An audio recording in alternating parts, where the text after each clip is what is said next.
as well as rate cut likely to boost Philippine REITs bond yields and utilities, though the peso is likely to weaken further to 59.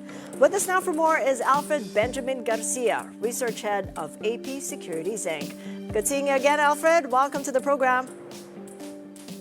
Hi, Kathy. Good morning. Good to see you again. Okay, so given what's gone on since the surprise 25 basis point rate cut with the quake in Davao that followed Cebu's, what impact do you think might these have on GDP? Well, the Cebu region, the Central Visayas region, and the Davao region, together, they account for around 10.6% of Philippine GDP. So not to trivialize the suffering of our fellow Filipinos, down to numbers, but that will definitely take a hit the GDP, especially in Q4. So it's another headwind that we are facing on top of the weakened business sentiment due to the corruption allegations, as well as the U.S. tariffs that have been imposed. And apart from those, what do you make of the 2026 national budget's passage and third and final reading in Congress? The 2026 budget is it's necessary, I guess, but we'll have to be more vigilant in watching how the budget is spent. All right, and the House-approved budget, that still has to be transmitted to the Senate. It's not yet approved until final, and that will be reconciled at the bicameral conference committee level still. How do you think investor appetites might look like at this stage? Will there be more bargain hunting, or do you think a narrow range of trading of sorts, given where the peso is likely to go? So far, we're managing to stay above 6,000. We're still seeing some bargain hunting every time we hit that level. So that signals a willingness from the market or from investors to enter at these prices, and they still see the Philippine market as cheap at these levels. But unfortunately, the market is also having difficulty going above 6,200. And I guess this very tight range indicates a lack of willingness for investors to hold on to Philippine equities for a longer time. So they have been tending to take profits every time we go close to that 6,200 level. Yeah, but I guess it's a stock picker's market, but where do you actually invest in? I know that you've become interested in the Philippine REITs because the yields are looking attractive at this stage with the rate cut that happened last Thursday. That's right. So the declining bond yields have been making the dividend yield on REITs more attractive by comparison.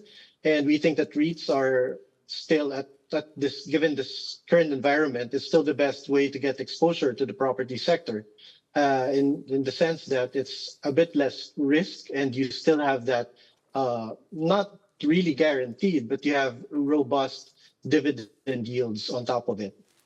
Within rates, when we take a look at the luxury and upscale segments, might that be impacted by the investigations, the mention of luxury properties being sequestered and being included in the freeze orders? Yes, there's a lot of speculation that the luxury and upscale market will be impacted by the corruption investigations. But that's why we like REITs, because REITs tend to have exposure either to offices or retail. So there's really no REIT that gives exposure to the residential market. So by choosing REITs over the property, their parent companies or their sponsor companies, we sort of avoid that risk that it will get hit when we see a decline in demand for luxury and upscale condominiums. Okay, there's a selection that we see on the screen of your top picks. It's going to be a stock picker's market from here on out with a lower policy rate. Take us through some of them. Okay, so for Ali and RLC, we like them mainly because, well, for Ali is kind of a benchmark when it comes to property. And we think it's just a matter of time before Ali rebounds. RLC will like their exposure to the mall sector, which is retail.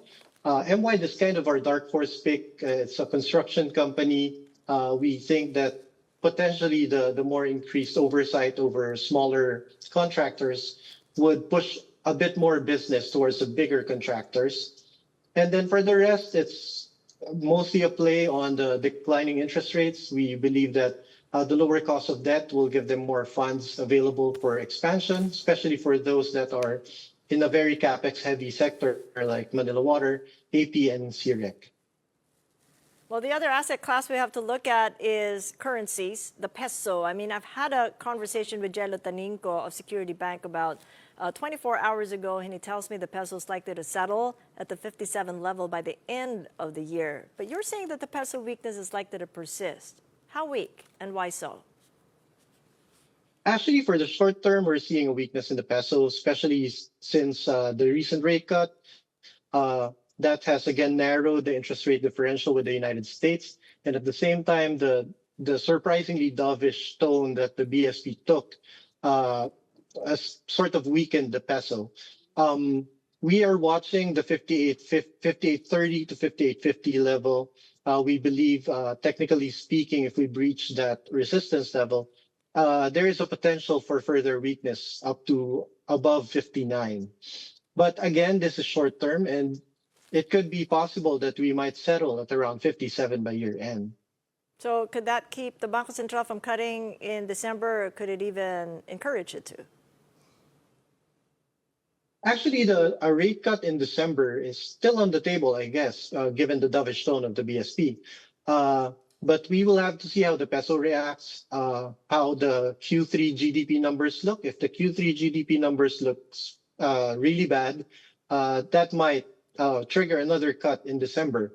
But our base case scenario is that we'll likely see 3 rate cuts next year rather than 1 in December. So I think we will skip December and have 3 cuts next year.